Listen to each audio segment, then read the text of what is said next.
There might be a pilot video soon. You heard it here first, folks. Yeah, you did. Actually, you got an exclusive. Yay! 4, 3, 2, 1, engage.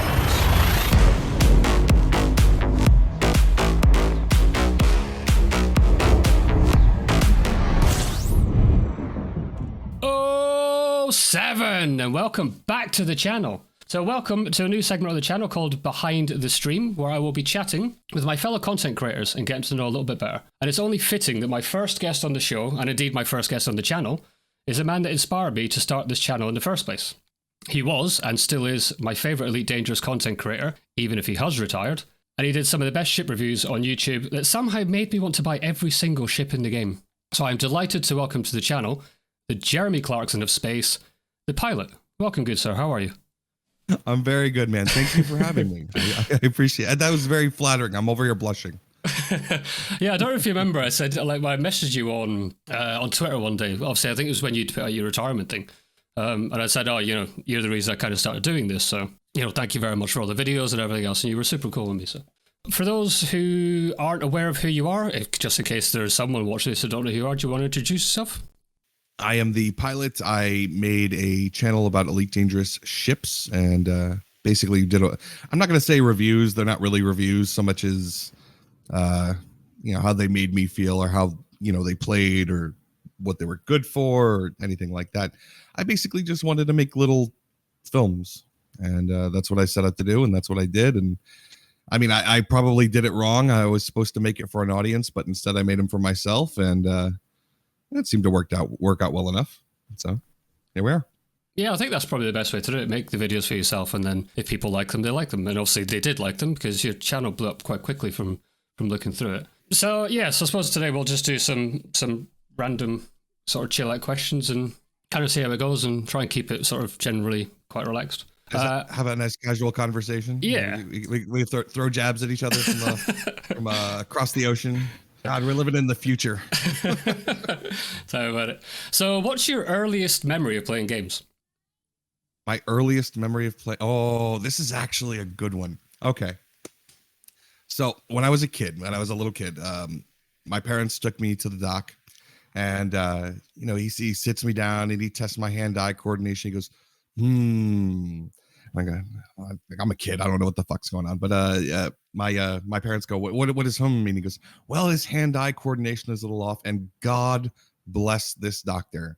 He says, I recommend buying him a Nintendo gaming console so he can play video games and increase his hand-eye coordination. That'll really help him in his future. Awesome. I know, right? So my first memory is a very good one. It's about 4 a.m. and my father's standing over me and he's shaking me and I go, what's going on? And he goes, son, wake up, come on, we got to do something. And I said, okay, and, all right, whatever. And he kind of leads me up and he brings me downstairs and the whole family is awake. And now that I think about it, quite possibly a little drunk.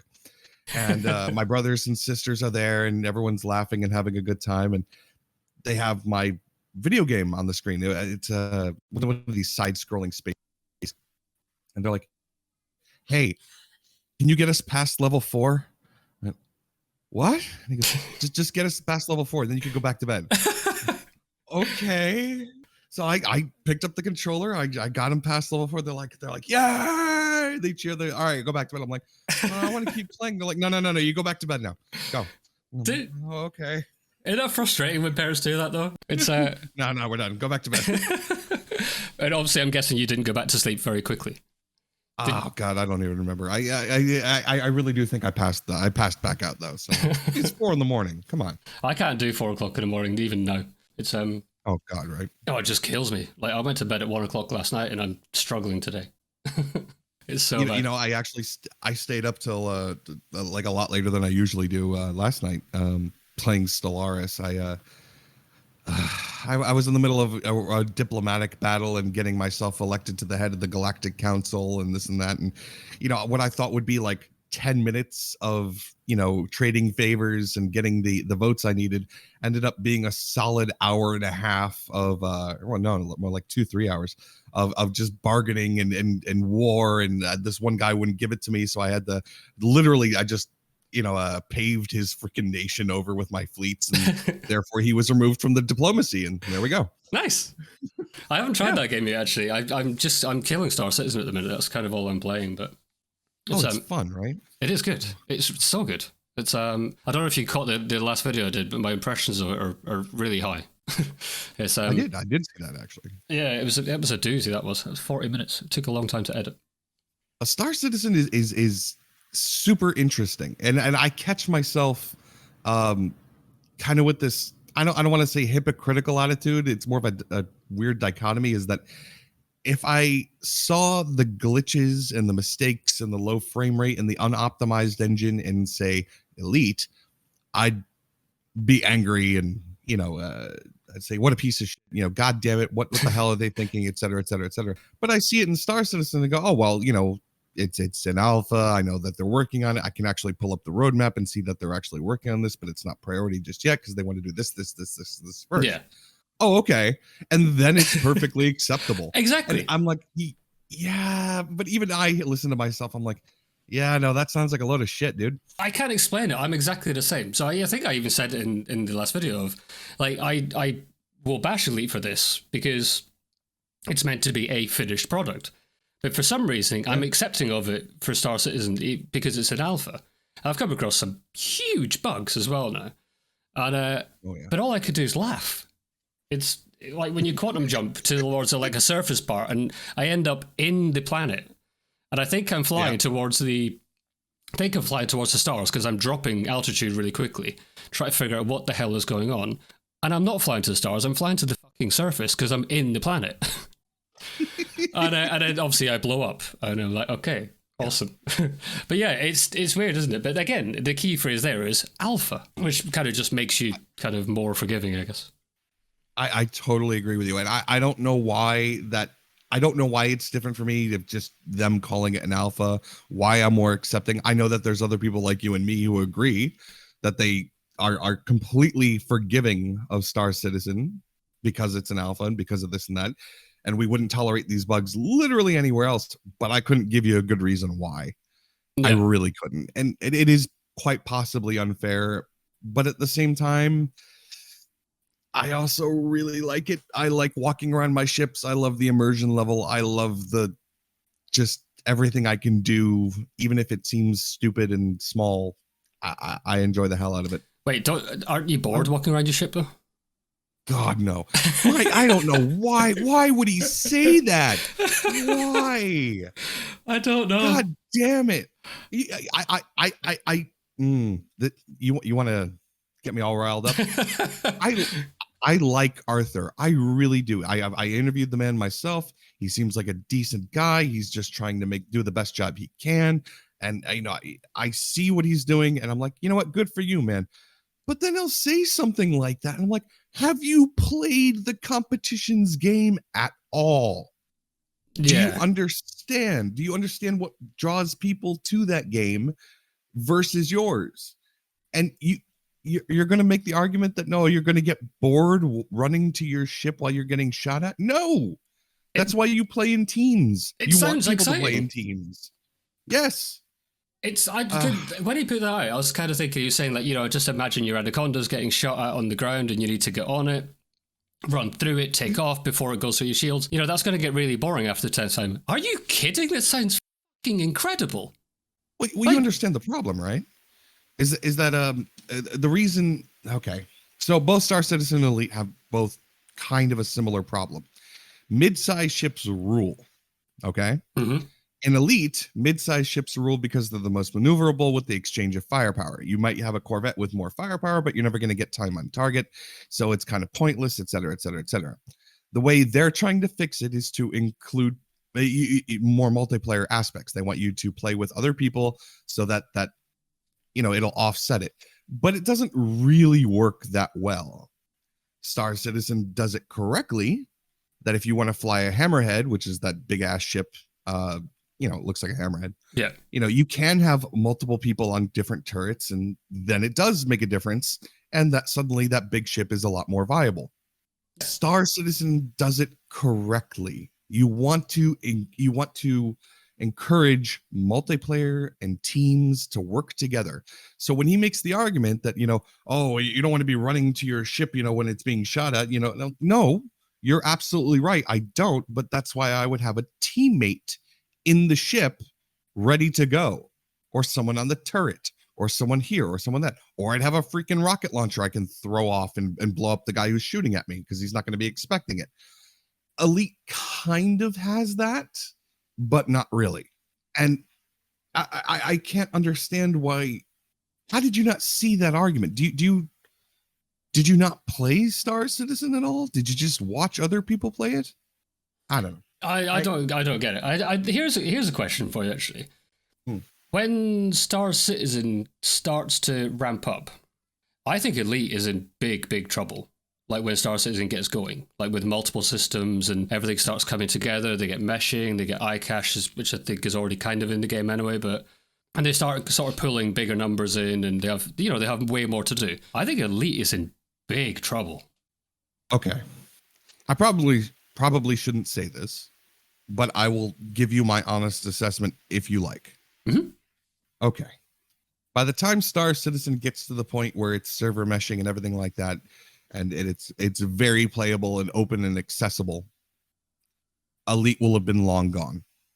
And that's both an indictment on FDev and of Robert Space Industries, because God knows when Star Citizen is going to get to that point. It could be, 5-10 years from now. Yeah. And to expect Elite to live that long anyway is kind of, a joke and a pipe dream. The game, most games would be dead by that point anyway. It's not really saying much. But on the flip side, so, screw you, RSI, for taking fucking forever. But also on the other side, I think honestly that Elite's not dead yet, but it is going through its death throes. Yeah. I don't believe we're going to get another update beyond this one. Not really, not like a major update. We'll get some patches here and there, but I don't think we'll ever get another major story or feature or mechanic update. I think it's over, and it's just kind of petering out now. And if they do decide to do anything with the franchise, it probably won't be for another, 5-10 years. So, it's 6 and 1/2 the other. Yeah, yes, Elite Dangerous will be dead by the time Star Citizen becomes viable. Will we have a new Elite by then? I don't know. Hopefully, but probably not. Yeah, it's a very weird position. I think you're right. I think Elite is in its death throes now. I think it's going to be a long-term thing. Don't get me wrong. I don't think it's just going to suddenly die, tomorrow. I think it's going to take time. I think people are going to realize that they're not planning to do what they say they're going to do, and they're being strung along a little bit. Maybe, I don't know. I still occasionally jump into Horizons. I can't bring myself to jump into Odyssey, although weirdly I was in Odyssey last night showing a friend VR in Elite Dangerous. And for some reason, it just defaults into Odyssey. So I just had to put him through Odyssey, unfortunately. Oh. But I don't know how to fix that. I'm looking for a way to fix it. But it's I'd say I think this is the last expansion. Even if they do update this one, I don't think they'll do another expansion. No, I think Elite Dangerous, this book is done, very much.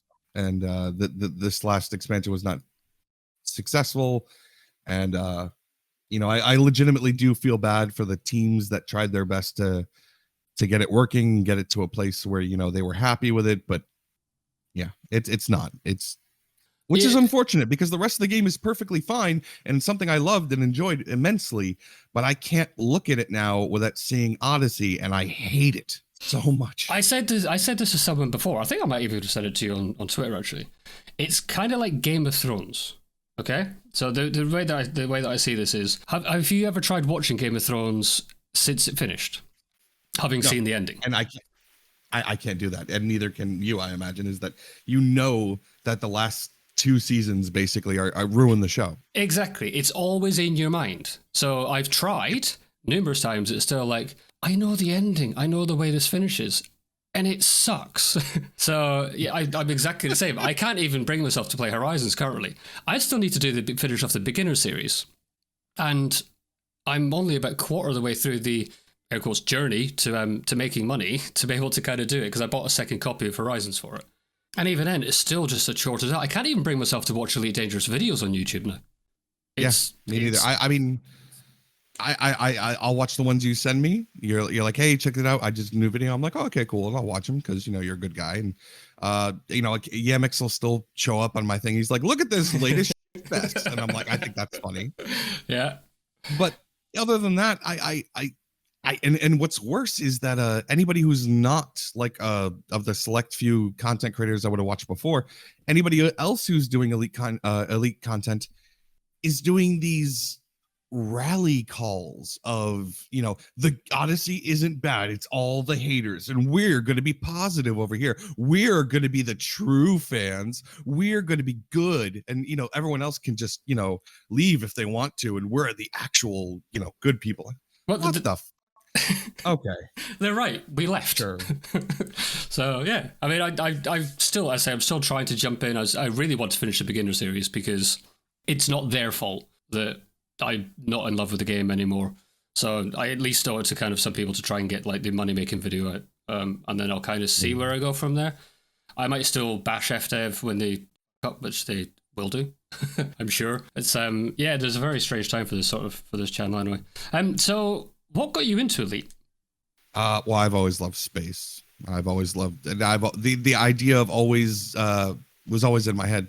Get the hell off the planet, be alone in a spaceship, literally hundreds of millions of light years away from anyone else, has always been massively appealing. Right. So, Nice. So you like being on your own for a while then?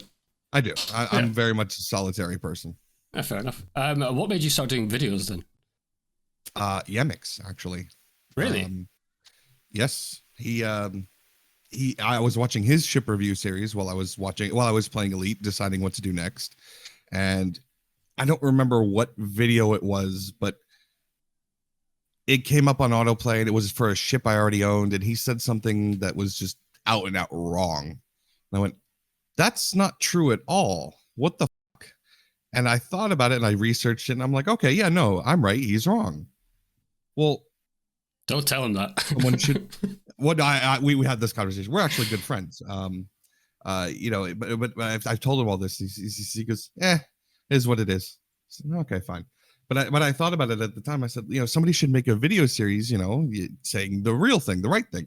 So I realized I had no idea how to do that. So I started off very slow, and if you go watch my very first video, it's the Anaconda, and it is garbage. It is bad. The color grading is off, the aspect ratio is off, the export container was off, the sound is off, the edits are off. It's from my perspective, looking at it now as someone who actually knows how to put one of these videos together, it is cringe. It is absolute cringe, but I can't bring myself to take it down either. So that's what it is. I mean, I did watch it. I rewatched it again day before yesterday. Oh, good Lord. And you can see that it's one of your earlier ones or your first one. So you kind of, but then I watched the second one and then I watched the third one. And by the third one, you kind of seem to find your style. Yeah, you seem to find your groove, your style, the way you want to do things. Do you have a specific sort of process for editing, or is it just what I do, throw it together and they kind of go, that'll work here, that should work there? Oh, I'll tell you exactly how I make a video. Write a script. Well, actually, no. First, I'll go, like, if we're talking about a ship review, I'll go play with it for maybe a day or two or a week if it's really fun. Write a script about the positives, the negatives, end results, and what I feel about the thing. Then I'll make a shot list. So in my head, as I'm saying, X, what do I want to see on screen? And once I have my shot list done, it's usually about, 30 to 40 to sometimes 60 scenes. Hop into the game, go find all those shots I need, go recreate them, which is difficult but necessary. Just I'm lucky I'm just not, doing this in real life where I have to move a camera in some odd particular weird angle. I can use a controller. By the way, if you're filming in Elite, controller is the way to go. The thumbstick is going to get you precise, smooth movements over the camera. Nice. If you try to do it with a mouse and keyboard, it's just going to go all over the place. So, joystick might work too, but I can't do it. By the way, if for any fellow Elite Dangerous content creators out there who might be listening, the trick is to go as slow as possible when moving that camera. If you're doing a sweeping shot, you just want it to move slow as possible as you can possibly get it at the constant speed. And if you need it to go faster in post, you can make it go faster, but you can't always make it go slower without it, ripping and tearing and looking like garbage. So anyway, once I put it all together, put the shot list with the I record the narration track, put it all together. This goes here, this goes here, this goes here, this goes here, this goes here. I'll go pick music, and I was using Epidemic Sound, and I will sit there and literally hit my video and hit play on Premiere and queue up an audio track in Epidemic, and I'll listen to them to an overlay, and okay, that doesn't sound quite right. This sounds good. I like this. Okay, cool.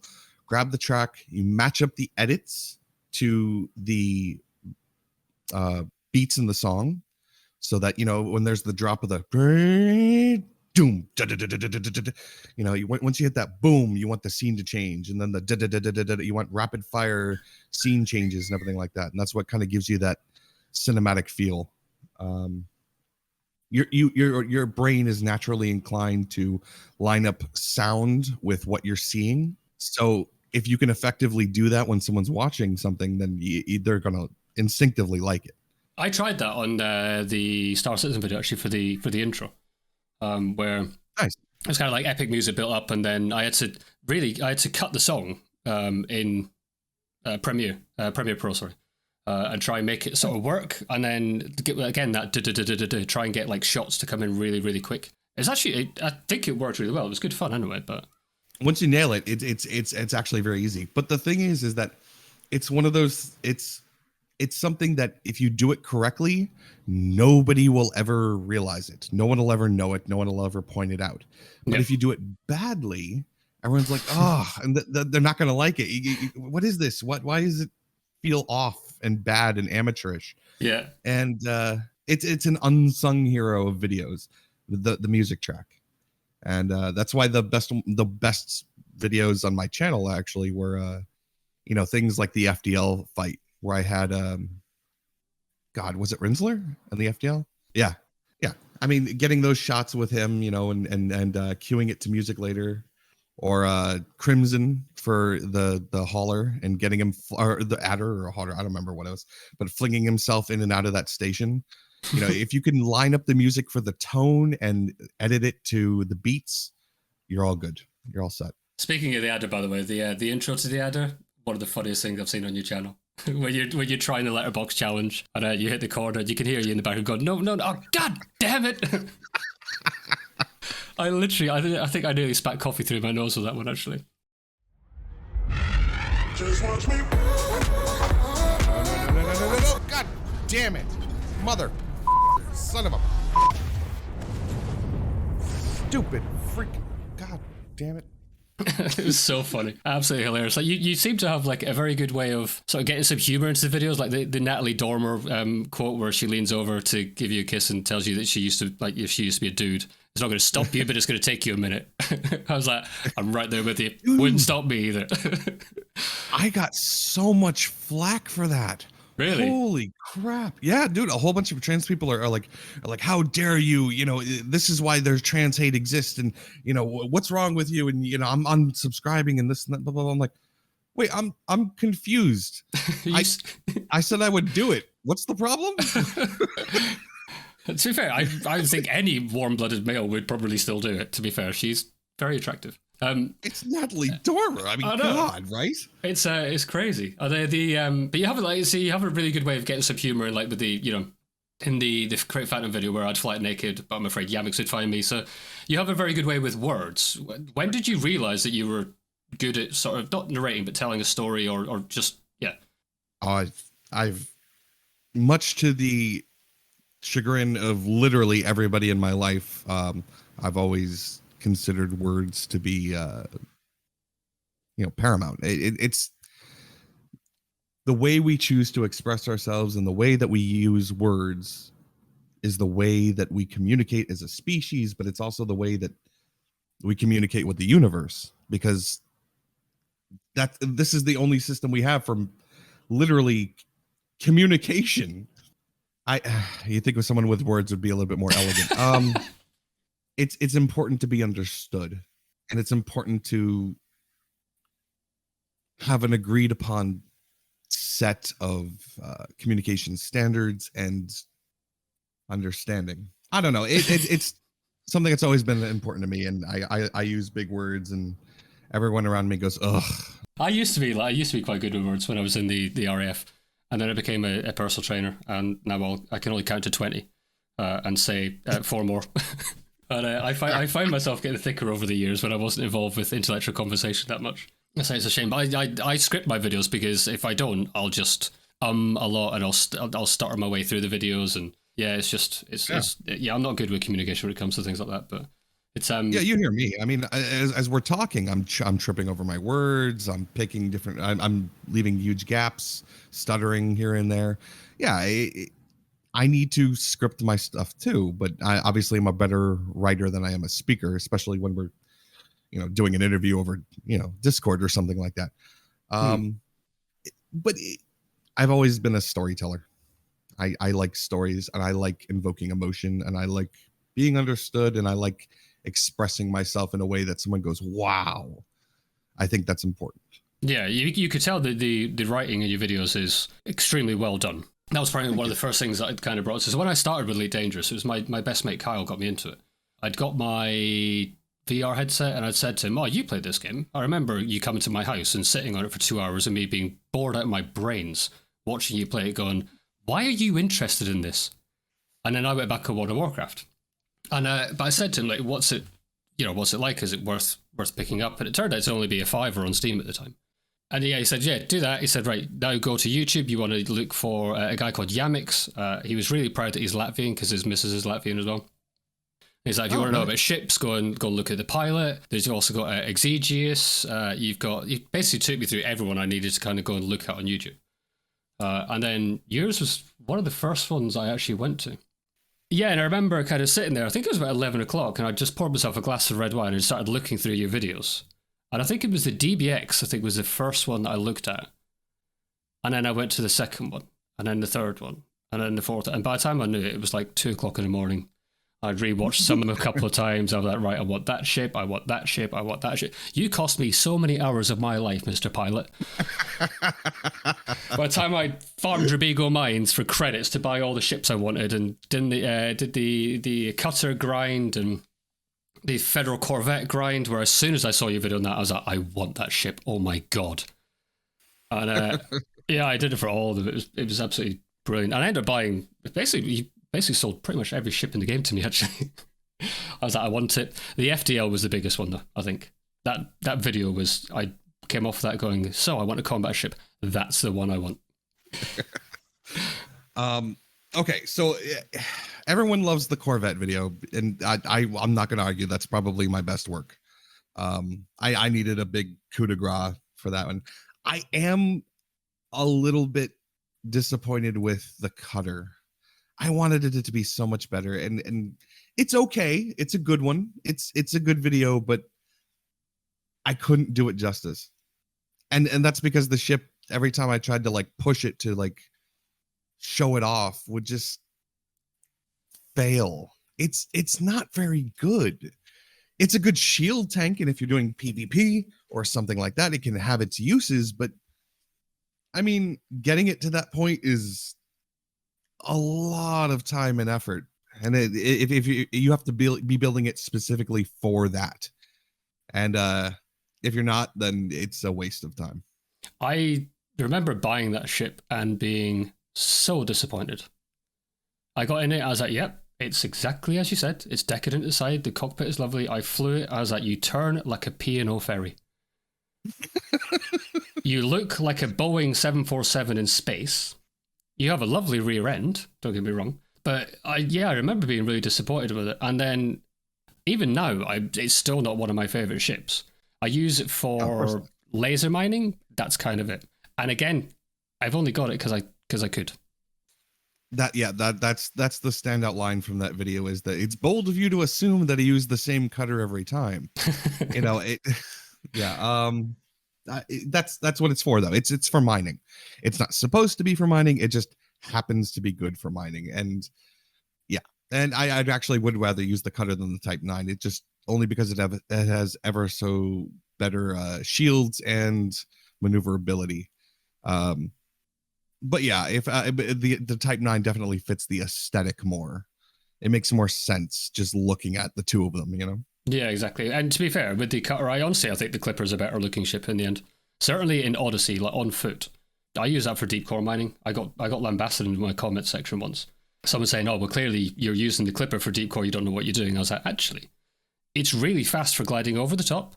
I can scan, glide, go really quickly, see what I want, get down there. I don't care about the off-axis weapons. It's fine. I'm just used to it. And I think the Clipper is a better ship. I should have stopped my grind at the Clipper, to be fair. Yeah. What was your favorite video you made? I know you say that the Corvette was your best work, but your best work doesn't always translate into your favorite video. What was your favorite one that you did? As in, like, what was the most fun to film, prep, everything else? I don't know. I mean, I was actually just about to ask you, is that okay? So when I did the cutter video, I felt bad that I know I was saving the Corvette for the very end. Okay. So I wanted to think of a way to have the cutter and the Corvette together in the video playlist, but obviously that wasn't possible. So I kind of cheated. And did you watch the Cobra Mark IV video? Yes. That intro is my absolute favorite that I've done. So it starts off with the, gasp. It whenever you hear the sound, you got to gasp.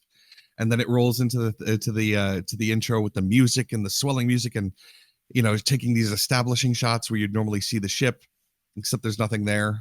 And I go, oh yeah.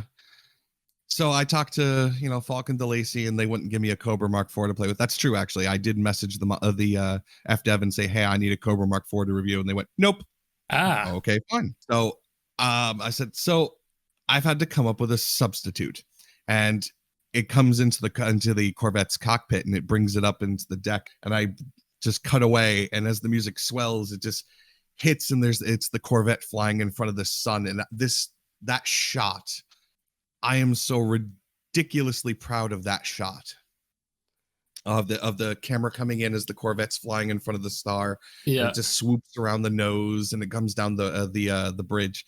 Oh, so happy with that, and the music is perfect. It's called A Mother's Revenge or something like that. It's so good. I'm so happy with it, and yeah, that's my favorite intro. And I was proud of myself that I got the Corvette.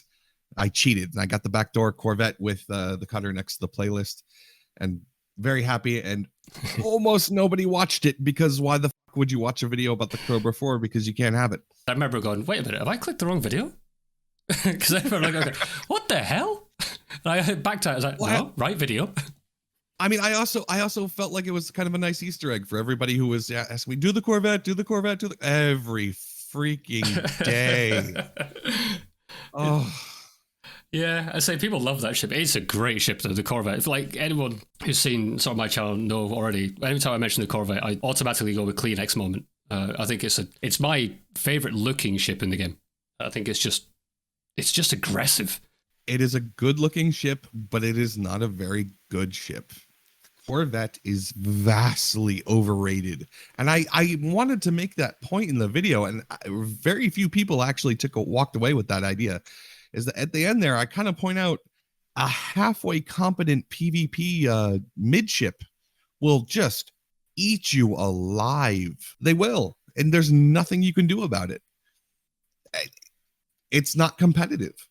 Yeah. You had quite a lot of content creators actually in that video as well. I watched it literally before we came on here actually.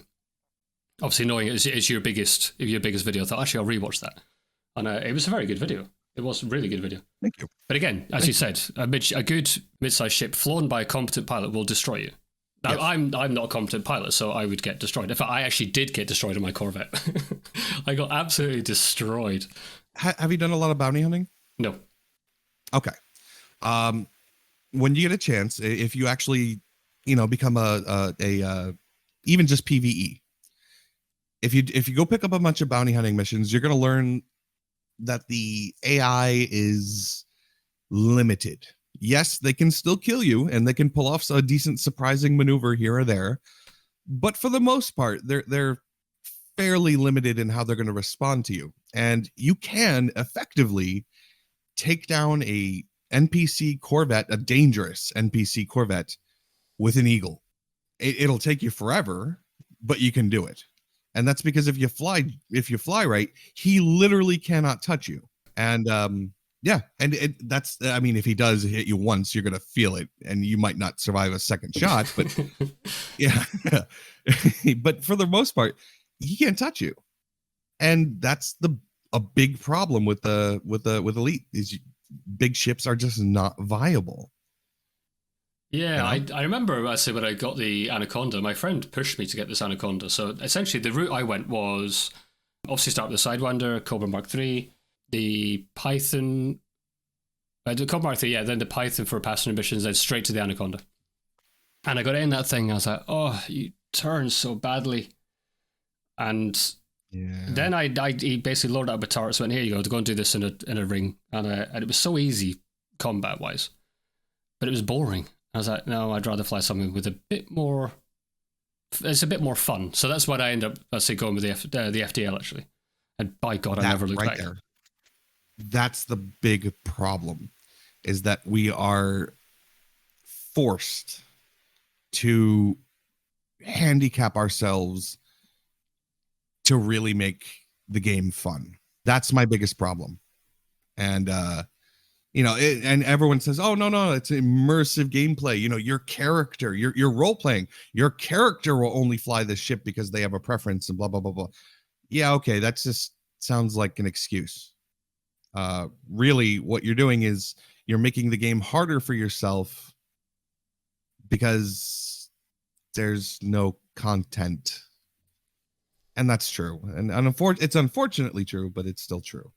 Yeah, I mean, it can take you through a long period of time to kind of get through the content they've got, especially when you're new to the game. But then when you're more experienced, it's kind of like, right, now what do I do? Let's talk about Elite's content. What is there? What do you consider content? I'd like to see more missions and more different sort of things there. I'd like to see more Thargoid interaction. Just general, yeah, give me something to do in the universe. It's not scan a planet and go and land and drive around and have nothing to do and go into a ring and do some combat and things. Yeah, no, well, I mean, yeah, agreed. But no, I mean, I want you to tell me what is content in Elite. What is there that can be exploited and have fun? So we have missions, we have the scanning, we have a kind of an exploration mechanic where you can scan them down and we get points and credits and whatnot like that. There's Guardian stuff. There's a few ridiculously deep narrative plot points that you can go hunt down, but there's also some extremely shallow ones that you can hunt down too, which the cliff of experience needed to go from one to the other is way too high. But there's not an awful lot to do except for grind. And if you took away the need to hunt down materials and scan this for, that data thing, just so you could upgrade, so you could keep doing it, there's almost nothing. And that's unfortunate. There's only the progression of the ships, and the ship progression doesn't really matter because the big ships aren't very competitive. That's broken. Yeah. That doesn't work. What you need to do is there needs to be alternative uses for the materials that we gather, or the scans that we do, or the relationships that we build. the rank grind is a perfect illustration of this. Is you're going to go, you can be a Duke for the Empire and a Rear Admiral for the Federation. That doesn't make any sense. But the only value either one of them does is unlock ships that you can fly. Yeah. But it doesn't mean you get lower prices anywhere. It doesn't mean you're unwelcome. And if you're a Rear Admiral in the Federation, it doesn't mean you're unwelcome in Empire space. It doesn't mean that it's pointless. It means nothing. There needs to be repercussions for being an admiral in one and having the Empire mad at you, or it needs to be a material that you pick up iron ore and you could use it to buy this work towards this one upgrade for your ship to do whatever, or you could use it to do something else, bolster a faction. And that faction, in turn, as you help them spread, means that they'll generate revenue for you and they'll feed you more credits. Factions. Oh my god, I could go on forever. The game needs a rework. Yeah, so I covered this massive rework. So I covered this in one video, and it kind of goes along the exact same lines as what you said, where if you make the choices matter. So if you go for Imperial, you can't go for the Federation rank without going through a huge process of like, I don't like them anymore, and I want to come to you. Okay, well, you worked for them, so now you need to go and do all this sort of stuff to be able to even start getting our reputation. And then like make it so that power play matters, so that if you align to one, you instantly piss off the rest, which obviously is kind of in the game already, but make them matter, have like areas that are controlled, but you could also go in and take bases over for your power play. I did a whole video on this sort of stuff of like where I think they should go with that sort of thing, and it would have brought a lot more content to the game. Have it so that when the Tharagoids come in, that they don't just stop at like splatting a station and kind of setting it on fire, and you got to do passenger missions and again, but make it so that it could be like literally take it to the point where Project Ida have to come in and do things, and then you've also got the anti-Xeno boys that are going to come in and coordinate which station they're going to let essentially kind of die off for a while, because there's so many being hit at once that, but they also have to coordinate that with the other groups that might not necessarily be within their power play. Within their power play, there might be a different power play thing. So you might have to coordinate with the enemy for the greater good of combating the anti-Xeno threat. It's there was so much they could have done with it. I love the concept of if you're an actual PvPer, like if you're a ganker.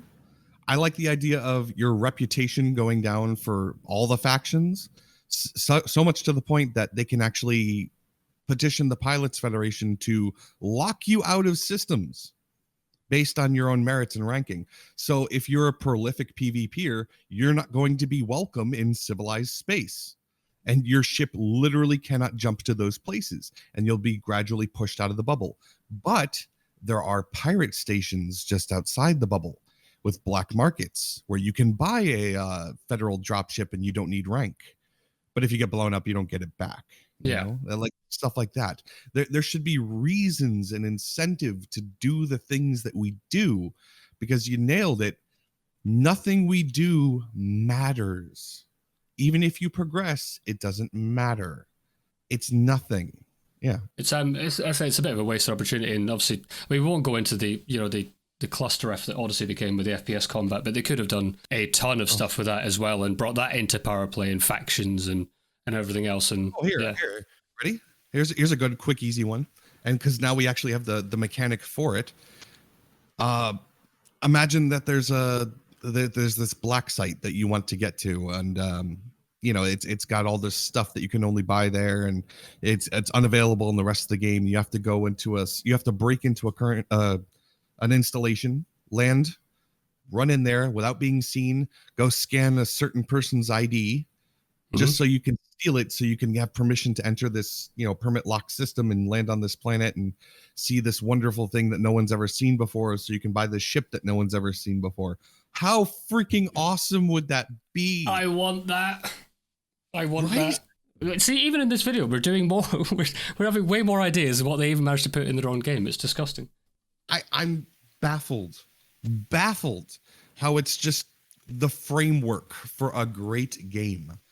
Elite has always been a framework for a great game, and they keep saying, "Oh well, soon we're gonna build up this and this and this and this," and all the white knighters come out and say, "They go, actually, Elite's already it was already a great game because it could be better."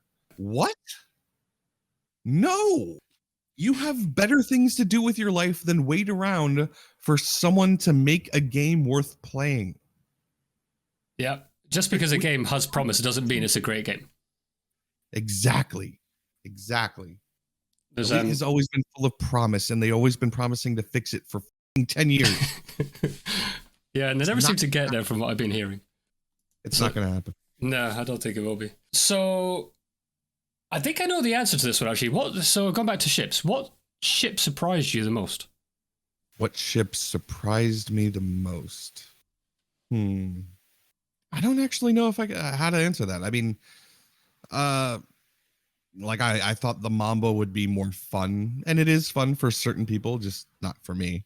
Type 7 was surprising in its own way. I don't know. I mean, the Dolphin was a fun little ship to fly. Like I overlooked it. I went straight for the DBX instead. But the Dolphin is surprisingly fun.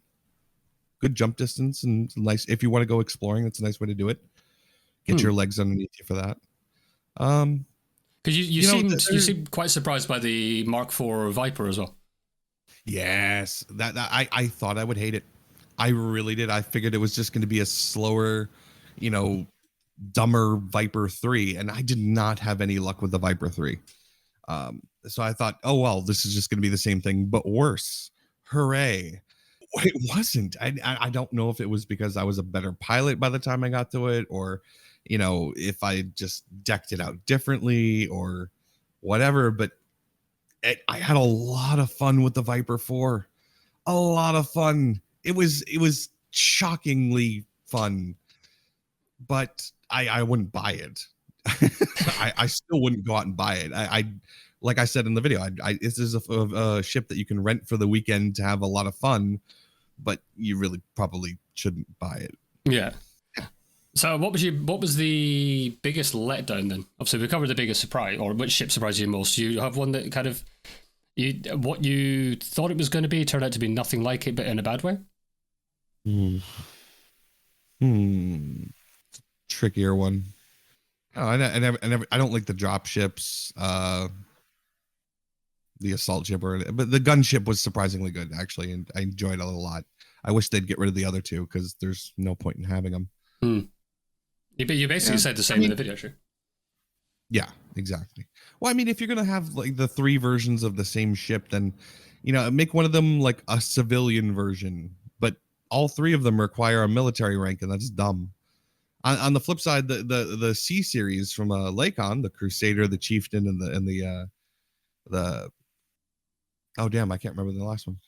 Crusader, Chieftain, and the Challenger. Yes. Yeah. They don't have any military rank at all, but the distinguishers between them are enough, that you can work with it. I don't know, the feds do stuff weird, or the way they've decided to make core dynamics work is unusual. I don't know if anything's been a terrible disappointment that I didn't already know it was going to be a disappointment. Like the Adder. Everyone loves the Adder. Everyone loves it. God, it's so much. I don't even like the look of it. So actually, that kind of transitions really well actually to the next part then. So for me, one of the funniest intros, as I said, was the intro to the Adder video and the letterbox challenge and everything else. What's your funnest or funniest memory from your channel? My funniest memory. Oh, I don't know. I mean, a lot of these were, 2 years ago at this point. To be fair, I can't remember what I did yesterday. Never mind 2 years ago. Yeah, I've slept since then. Exactly. I've slept since I have no idea. Actually, smacking into things with the Orca was a lot of fun. I'd never intentionally rammed other ships before I flew the Orca. Like, because why would you? The whole point is to not hit things, but loading it up with armor and hull reinforcements and just smacking into things was shockingly fun. A lot of laughter. I think it must have been your channel where I saw this sort of ramming thing. I was like, I want to try that, and I tried it in the FTL, and every time I missed, I went shooting right past. I was like, God damn it! I mean, turn again, and I'm in VR as well, so it makes it even worse. I can see way more in VR. It was so bad. So, the Marked Man, by the way, that was a very, very funny video to watch. I assume it was just as much fun to make because it sounded like you guys had a blast. It was a lot of fun. It unfortunately, I would love to do more of those. I would have loved to do more of those past tense. The problem is getting all of that footage. It took probably about 5 days to edit all that together. Really? Oh yeah. Well, because what you're doing is it's tricky. Everyone in that video is recording, but not everyone has the same rig. So they're recording at different aspect ratios and with different color settings and with different this and different that. It's okay, fine. And I can make that work. I did as best as I could and, scaled everything appropriately so everything looks sort of like it matches. But all the HUDs are, the same. So when you switch camera angles between different people, I tried to use music cues to kind of illustrate, who you were sitting with at any given moment. Yeah. But that didn't work out terribly either. The actual event itself, they were supposed to hunt down everybody, not just me. So so we got Yabik sitting there going, "Yep, Petus. Like, okay. And poor Scorpius didn't get hunted at all. It all just went. It's funny, but not in the way I intended. Yeah, I mean, yeah, and yeah, they seem like really funny events. So even like, I don't even know how you managed to make, or how you guys managed to make the one where you did. I can't remember the title of the video, but basically where you took was it 1 million of diamonds, and you had to go to Ceos, I think it was. And you had to obviously pick your ship. How do you make a delivery mission into entertainment is beyond me, but that video cracked me up as well. It's like, it's a delivery mission. Yeah. That's the getaway driver. Yemek screws me in the first opening bit just as we start recording, as I'm coming out with the diamonds, though, that we can have something to trigger the NPCs that come and get us. And he instantly rams me and destroys all the diamonds. I go, you stupid bastard. What small ship in the Elite Galaxy would be the best getaway vehicle after a heist? I know we all want to know. Naturally, we all either disagreed or had no understanding of what the question was. So, to find out which one of us was right or paying attention, each of us would be given 1 ton of diamonds and we'd meet... What the hell just happened? I just rammed you! I again, that's something that went completely off the rails and didn't work out properly at all. I don't think we ever triggered an enemy NPC, a pirate NPC, to come get us at all. It was just a whole video of us bantering back and forth and oh god, it was funny that I say I don't know how a simple delivery challenge kind of turned out to be very entertaining to sort of watch and listen to. It was very, very amusing actually. So what's so in your farewell video, you said, and we're jumping around here, and I appreciate that. In your farewell video, you said that you'd learned stuff through all this and everything else. What's the biggest thing that you actually learned in your, I hate to use the term journey as a elite content creator, but I suppose it kind of fits. Editing and pacing, mostly how to tell a story through video format, short form video format. When I first started making these things, I called them films because, I treated them like films, and that's not always the best approach. A lot of people do appreciate that, and I do like putting, levity in my not levity. I'm putting intent and seriousness into my work and treating them with respect. But on the other hand, a lot of people just want to come in and, get some information and get the hell out. They don't want to spend, 2 minutes, with swelling music and grand vistas. So it's important to know what kind of story you want to tell. It's basically the long form equivalent of think before you speak. And not enough people think before they actually say something. So I've learned how to plan what I want to make before I make it. So if you could only change one thing in Elite, what would it be? Just one. The dev team. No, that's horrible. I'm sorry. The company that owns the dev team. It's an answer. It is. You know what? I'm serious too. Look, I'm sorry. You've made some bad choices, guys. And I understand your resources are somewhere else, or you're working on Jurassic World Park 2. Thanks for that. Yeah. I'm like, good God. Whose idea was it for some of these mechanics? And I'm not going to go down the Odyssey road. I'll leave that straight to Yemix. But, even before Odyssey, there was a lot of stuff that was broken that, we've all just kind of accepted for years, or it was clearly unfinished, but we let it go. And maybe that wasn't great. Maybe we shouldn't have let it go. Maybe we should have pushed and said, hey, engineering is broken, and this is why. And here's a great example and a breakdown of why. Or maybe we should have said, hey, look, we could use more content and more reasons to collect materials and more things to do. I don't know. So is it too late for you for Elite Dangerous now? As in, like, for you personally and the game? Yeah. Yeah? I'm done. I haven't played it in months. So let's be hypothetical in for a second and say it's not too late. So go with me here. Sure. Let's say it's not too late, hypothetically. What would it take to bring you back to the game? Well, we've discussed most of it already. I'd need a complete mechanical overhaul. I'd like to add stories. I'd like a graphical overhaul. Engine optimization would need to be done differently. Quite frankly, if I'm being unreasonable, if I'm allowed to be unreasonable here and request for anything, get the fuck off the Cobra engine, because nobody knows how to use it. And the people who did know how to use it are retired, or you fired them. So yeah, the people who you have to train to use it don't want to, because literally no other game studio uses it. Only you. So, get it off Cobra engine.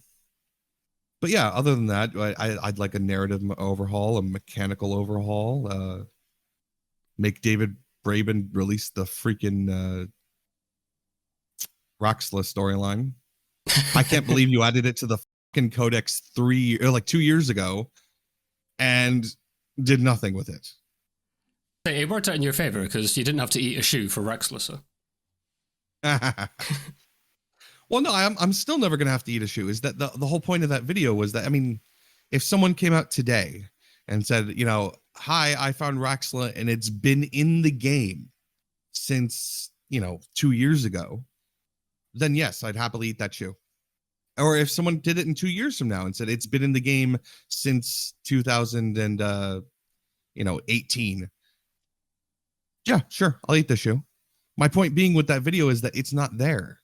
It never was there. It hasn't been there, and they've been lying to you, or at least alluding to lying to you. Like, oh, we never said Roxla was in the game. Yeah. Okay.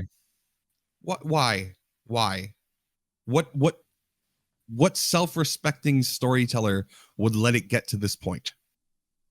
This isn't fucking The Last Starfighter, where you get to the last level and all of a sudden, the spaceship lands and come defend our galaxy because you're the best pilot ever. No, you. That doesn't exist. That's not going to happen with Elite.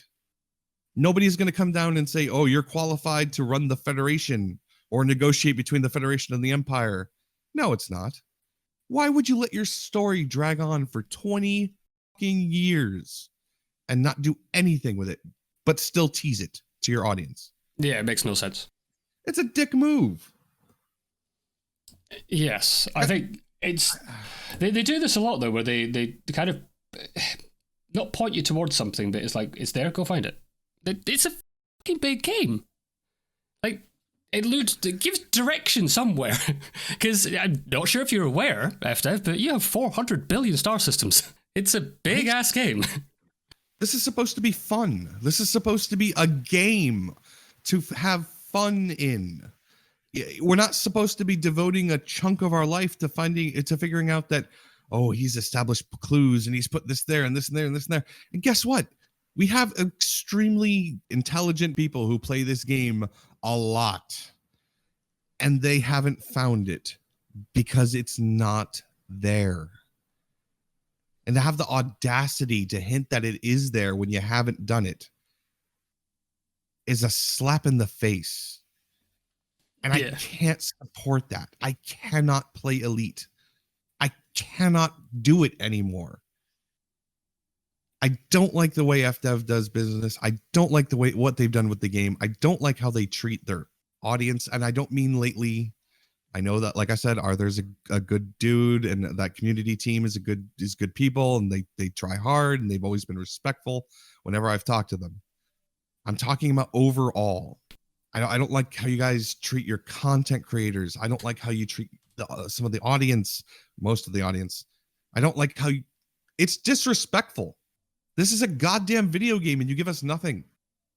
It certainly seems to be that way. I mean, I'm way newer to the game than obviously a lot of people, but it's even just from a new person's perspective, it's kind of, you can see the way they're doing things, and I've been a fan of games that have people like that before. So World of Warcraft's very similar in the way that the way that Blizzard run things and everything else. And I'm not going to go into the whole Blizzard saga that's come out the last few days. That's a whole different topic for another day, maybe. Yeah. It's but I've seen the telltale signs from there, and I can see them at FDev as well, and it's not a good place to be. Like, it really isn't. As far as like how they run the game, certainly from a newbie's perspective, it's just it's not good. And I think you summed it up perfectly with the wrestling. It's a dick move, and yeah, I think that's kind of all I've got to say about that part as well. Actually, what the difference is in WoW. There's a command you can do from the chat box to actually call a mod, someone who actually works for the company, to come down in like a godly form and talk to you. Yes? You used to be able to. They don't do that anymore. Nowadays, and now because they've, when they hit record profits, they fired 800 people because, really nice move. It's even harder now. So it's like you file a ticket and wait for a week for an answer. And you'll get an answer back to your email. Oh, we tried to find you in game, but we couldn't find you. No, you didn't. I was on when you sent this email. So yeah, you used to be able to do that. You used to have that though, but not anymore. I was just about to say, even WoW did that. I mean, you could talk to mods, you could talk to admins, you could talk to people who play the game. And I know this is Yemek's territory and beating a dead horse, but they don't play the game even when they're playing it on stream. They don't really play it. I don't think any one of them has ever made the trek to Sagittarius A straight from the bubble, like jump by jump. Not once. Probably not. I mean, I think Arthur even said that he doesn't even do engineering. He plays on a dev account, doesn't he? Yeah, they all do. Because why would you? I don't have that kind of time to waste. I have a Exactly. job. So do the rest of us, Arthur. Your job is this game. It's if you're not willing to do the grind, why the hell should anyone else do it? That's the thing. Exactly. Yeah, when I heard that, I was kind of like, oh wow, okay, that's bad. So what does the future hold for you now then? Well, I was working on a side experiment that's not gone quite well, but and no, I'm not willing to make that public. Sorry. Somebody about 9 times a day, I get an alert saying, "We miss you. When are you going to make Star Citizen videos?" And I keep telling people, I'm like, I can't make Star Citizen videos because those ships aren't final, and they could change at any moment. That means anything that I make on them could be just ending up being wrong. And of course, I can't delete them because they add weight to the channel, and it's a huge thing. And yeah, so when it's final, when something in Star Citizen is set, I will, make something, maybe, if I'm in a position to do that. That'd be cool. And pretty much without fail, I'll get 9 more the next day saying, "When are you going to make Star Citizen stuff? We miss you." So I finally had enough yesterday, and this was actually yesterday. somebody said, we miss you. We want you to come back. Please make Star Citizen videos. Okay. If I don't have anything on my plate by the time 3.14 drops to public, I'll make a Star Citizen video. I don't think that's going to be that long, is it? I think from what I'm understanding, it's probably only about a week, 2 weeks away. Yep. So that means I either get started making something else very soon, or there might be a pilot video soon. You heard it here first, folks. Yeah, you did. Actually, you got an exclusive. Yay! Awesome. So, well, thank you very, very much for today. But I could talk to you for hours. My God, you're so easy to kind of get on with. It's been fantastic. If anyone wants to catch more of the pilot, as I'm sure you do, every Saturday he will do a live stream with Yamix called Space Waste News. That's actually on Yamix's channel. It's every Saturday, usually 6 p.m. UK time. So you'll need to put that into your time zone stuff and kind of work it from there. But there we have it, folks. The first guest on the channel. And what a guest. Thank you very, very much for coming on, Pilot. It's been an absolute pleasure talking to you. Thanks for having me. And thank you for doing such a great series on Elite Dangerous Ships. It was amazing. Thank you. So until next time, you amazing bunch of people. I've been Just Dave, reminding you all to stay elite and stay dangerous. There's a rule for endings, like in any decent performance, that you always leave them wanting more. But